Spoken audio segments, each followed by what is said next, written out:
Assalamualaikum warahmatullahi wabarakatuh. Halo anak-anak semua.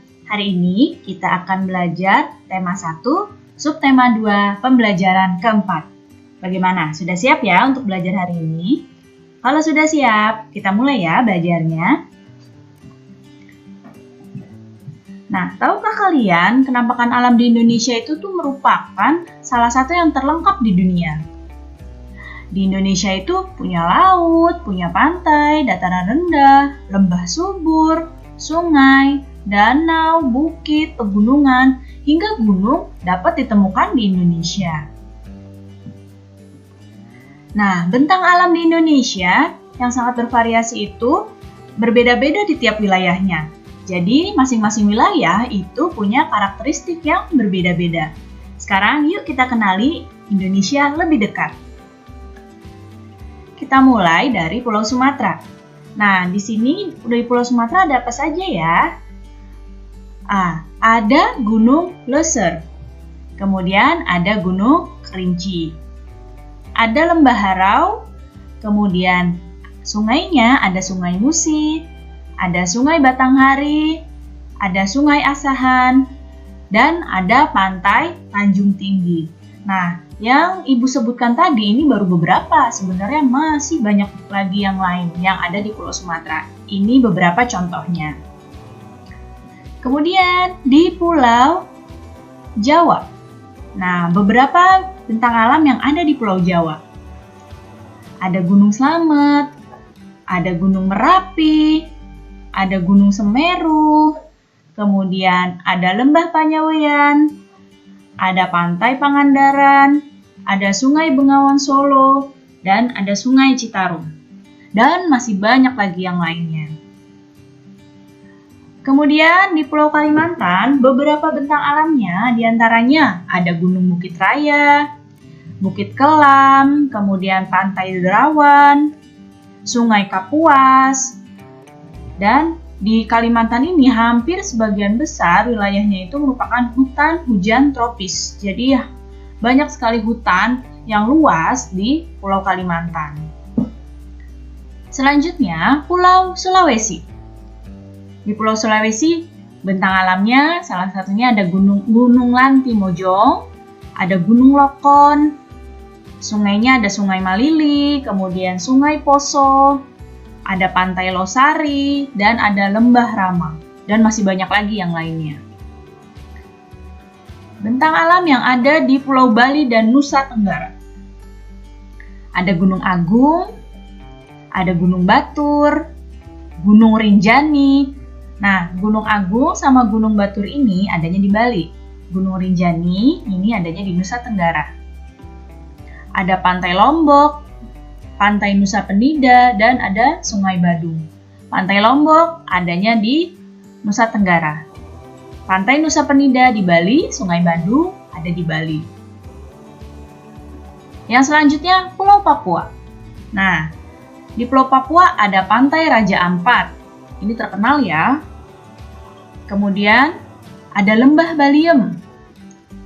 Ada Gunung Jayawijaya. Nah, ini adalah gunung satu-satunya gunung di Indonesia yang ada lapisan salju di puncaknya. Nih, cuma satu-satunya di Indonesia yang punya salju di puncaknya. Gunung yang lain tidak ada. Ada Sungai Baliem, kemudian ada juga Sungai Digul. Nah, itu tadi beberapa contoh bentang alam yang ada di tiap-tiap pulau yang ada di Indonesia. Nah, Indonesia kalau secara astronomis itu berada di daerah tropis. Lihat di sini yang ditandai dengan warna abu-abu ini yang tropis. Lihat yang dilingkari merah ini adalah Indonesia. Ya, jadi Indonesia itu berada di wilayah beriklim tropis. Nah, ciri-ciri wilayah yang beriklim tropis itu suhu rata-ratanya sekitar 27 derajat Celcius. Dan lama siang dan malamnya itu hampir sama, yaitu kurang lebih 12 jam. Jadi hampir sama ya, siangnya 12 jam, malamnya 12 jam. Nah, wilayah yang beriklim tropis ini secara umum dibagi jadi dua iklim, yaitu ada iklim laut dan ada iklim panas. Iklim laut di Indonesia itu terjadi karena wilayahnya Indonesia itu memiliki wilayah laut yang luas. Sedangkan iklim panas di Indonesia itu terjadi karena Indonesia itu berada di daerah tropis. Nah, Indonesia itu karena wilayahnya sangat luas, sehingga Indonesia itu sangat kaya dengan flora dan fauna. Ya, banyak faktor yang menyebabkan beragamnya flora dan fauna di Indonesia, seperti salah satunya iklim. Iklim itu memiliki peranan yang penting bagi persebaran flora dan fauna di setiap daerah di Indonesia. Nah, kita lihat, perhatikan di sini persebaran flora di Indonesia. Flora itu tumbuhan ya. Nah, flora di Indonesia itu dibagi jadi dua bagian besar. Ada Indo-Malayan, ada Indo-Australian. Tumbuhan-tumbuhan yang termasuk Indo-Malayan itu berada di kawasan Indonesia bagian barat seperti Kalimantan, Sumatera, Jawa, dan Bali.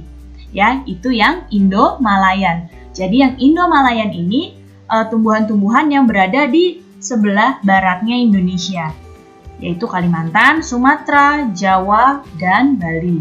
Nah, kalau Indo-Australian itu tumbuh-tumbuhannya berada di wilayah Indonesia bagian timur. Jadi di timurnya Indonesia itu termasuk kelompok Indo-Australian.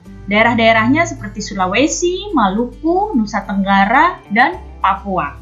Ya, jadi kalau persebaran flora Indo-Malayan itu di bagian barat Indonesia, kalau persebaran flora Indo-Australian itu berada di kawasan timurnya Indonesia seperti Sulawesi, Maluku, Papua, dan Nusa Tenggara.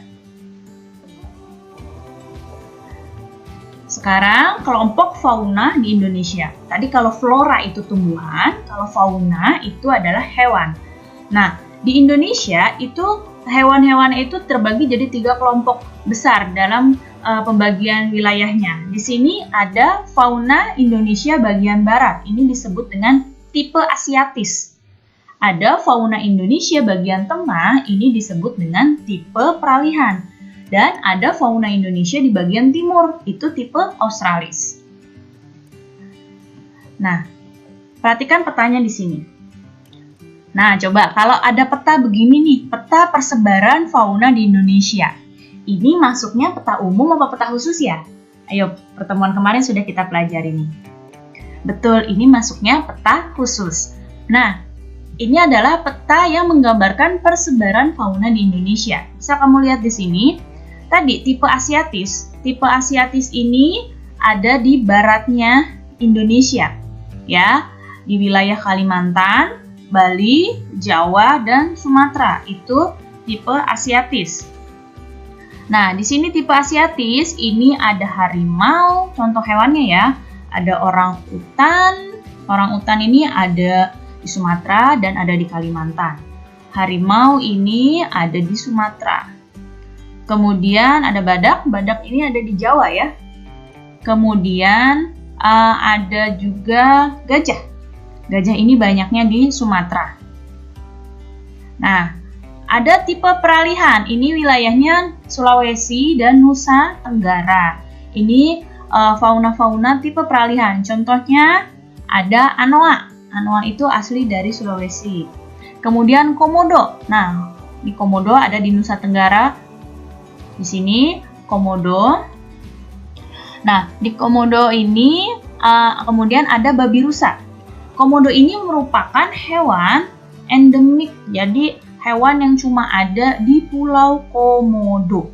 Ya, jadi Komodo itu cuma satu-satunya ada di daerah situ aja, nggak ada di wilayah lain di dunia. Cuma ada di Nusa Tenggara, yaitu di Pulau Komodo. Nah, kemudian ada fauna tipe Australis. Tipe Australis itu ada di timurnya Indonesia nih, di sini, yaitu wilayah Maluku dan Papua. Contohnya ya, ada burung cendrawasih. Ini burungnya indah sekali, burung cendrawasih. Dan ada juga burung kasuari. Jadi ini persebaran fauna di Indonesia. Jadi iklim, kenampakan alam, serta kekayaan flora dan fauna yang dimiliki Indonesia itu harus kita manfaatkan secara bertanggung jawab. Kita harus mengembangkan sikap dan perilaku yang baik sesuai dengan Pancasila dalam memanfaatkan potensi kekayaan alam di Indonesia, maupun ketika saat kita melakukan interaksi dan sosialisasi dengan sesama manusia. Nah, nilai-nilai luhur Pancasila ada apa saja? Perhatikan di sini, sila ke-1 itu berisi tentang hubungan masyarakat Indonesia dengan Tuhan Yang Maha Esa. Jadi Indonesia ini adalah negara yang berketuhanan. Ya, sila yang kedua itu bermakna hubungan antar manusia merupakan hubungan yang sama derajatnya. Kemudian yang ketiga, memiliki nilai kebangsaan dalam masyarakat Indonesia yang bersatu. Itu isi dari nilai luhur dari sila ketiga. Jadi Indonesia itu harus selalu bersatu. Sila yang keempat itu mendorong tercapainya persatuan dengan musyawarah dalam menyelesaikan berbagai permasalahan. Dan sila yang kelima bermakna bahwa setiap warga itu perlu berupaya mewujudkan keadilan sosial dalam kehidupan bermasyarakat. Baik, cukup sekian ya penjelasan Ibu kali ini. Mudah-mudahan kalian dapat paham dan mengerti. Sampai bertemu lagi anak-anak semua. Wassalamualaikum warahmatullahi wabarakatuh.